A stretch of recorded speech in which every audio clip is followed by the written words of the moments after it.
क्या कोई एक अफवाह कई लोगों की जान ले सकता है? जी हां, ऐसा ही कुछ हुआ है लखीसराय के अशोकधाम में, जहां पर एक अफवाह ने 7 महिलाओं की जान ले ली है और ये आंकड़े लगातार बढ़ रहे हैं। कई लोग घायल हैं, कई गंभीर रूप से घायल हैं। लेकिन वो एक अफवाह क्या थी और क्या ऐसा कुछ हुआ वहां पर जिसके कारण इतनी महिलाओं की जान चली गई और पीएम मोदी को खुद इस घटना पर दुख जताना पड़ा है? क्या है ये पूरा मामला, सब कुछ समझेंगे इस रिपोर्ट में, तो इसे आखिर तक जरूर देखिएगा। नमस्कार, मैं हूं डॉक्टर सुरजीत सिंह और आप देख रहे हैं YVN बिहार झारखंड।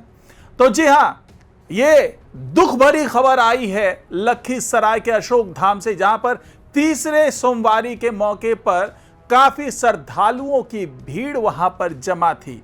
लेकिन अचानक एक अफवाह ऐसी फैली वहां पर कि धीरे धीरे वो भीड़ जो है वो भगदड़ में तब्दील होती चली गई और इस भगदड़ ने ले ली 7 महिलाओं की जान। हालांकि 5 और गंभीर रूप से घायल हैं और कभी भी कोई भी खबर आ सकती है, क्योंकि ये आंकड़े लगातार बढ़ रहे हैं। 19 से ज्यादा घायल हैं जिनको अलग अलग अस्पतालों में भर्ती कराया गया है और इस घटना पर पीएम मोदी ने भी दुख जताया है और इसे बहुत ही दुखद घटना बताया। लेकिन ऐसा क्या हुआ अशोकधाम में जिसके कारण यह सब कुछ हुआ? क्योंकि पिछले दिनों 12 अगस्त की बात कर लें तो उस वक्त भी एक भगदड़ हुई थी और उस वक्त एक मीटिंग करके, हाई लेवल की मीटिंग करके यह फैसला लिया गया था कि इस तरह की भगदड़ ना हो, उससे बचने के लिए सुरक्षा के कड़े इंतजाम किए जाए। उसके बाद अशोकधाम में जो है वो लोहे के रॉड की बैरिकेडिंग लगाई गई। लेकिन 2-3 वजहें ऐसी हुई और एक अफवाह ऐसा उस वक्त लोगों में फैला कि भगदड़ फिर भी मच गई। और क्या हुआ?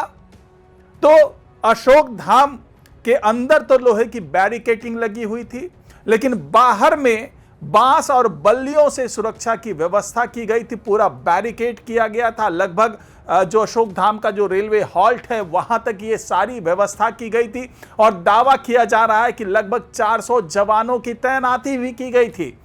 तो अचानक ऐसा क्या हुआ?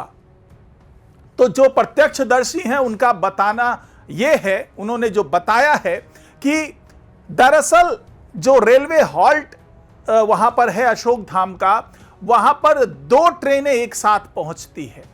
अब 2 ट्रेनें पहुंचने के कारण एक साथ भारी संख्या में भीड़ वहां पहुंच जाती है।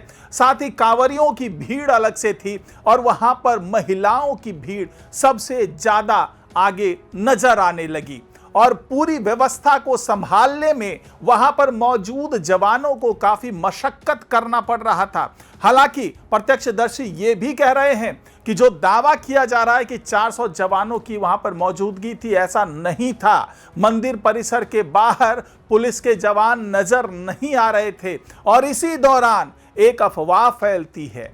अफवाह ये कि जो कांवड़ियों की भीड़ जहां पर थी उसके बगल में ही एक खेत था और खेत में खड़ा था एक बिजली का खंभा, यानी कि इलेक्ट्रिसिटी पोल वहां पर मौजूद था। और इस भगदड़ और इस भीड़ के कारण, जो कि वहां पर काफी ज्यादा वो उमस भी थी, लोग परेशान हो रहे थे, भीड़ थी, अचानक 2 ट्रेनें पहुंचती है, उससे तमाम श्रद्धालुगण जो है वहां पर पहुंचते हैं और इसके कारण दबाव बढ़ता है और जो बांस की बल्लियां लगाई गई थी उसमें से एक बल्ली जो है वो बिजली के खंभे पे गिरती है और ये कहा जा रहा है कि बिजली का पोल जो है वो खेत में गिर गया। उसके बाद अचानक ये अफवाह फैलती है कि उसका तार जो है वो गिर गया उस भीड़ पे, उसके कारण जो है करंट लग रहा है और लोग मर रहे हैं। उससे क्या हुआ कि लोग जान बचाने के लिए वहां से भागने लगे।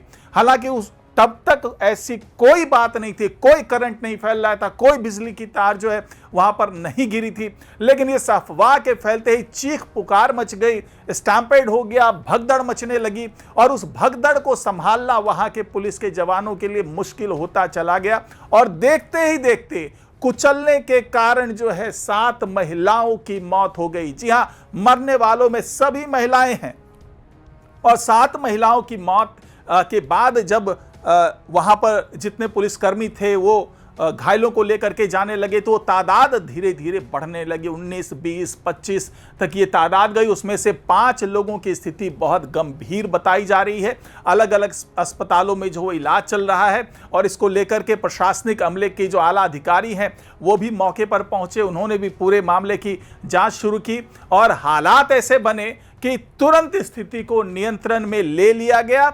और ये तीसरी सोमवारी थी, इसलिए श्रद्धालुओं का तांता वहां लगा हुआ था। एक तरफ लाशें निकाली जा रही थी, जो वहां पर मौजूद घायल थे उनको अस्पतालों तक पहुंचाया जा रहा था और बहुत तेजी से व्यवस्था को संभालने की जिम्मेदारी प्रशासनिक महकमे पर आ चुकी थी और बहुत तेजी से व्यवस्था को संभाला गया और हालात ऐसे बन गए और इतने अच्छे तरीके से पूरे स्थिति को नियंत्रण में ले लिया गया कि जो वहां मौजूद श्रद्धालु थे उन्होंने जाकर जलाभिषेक भी कराया और स्थिति सामान्य होती चली गई।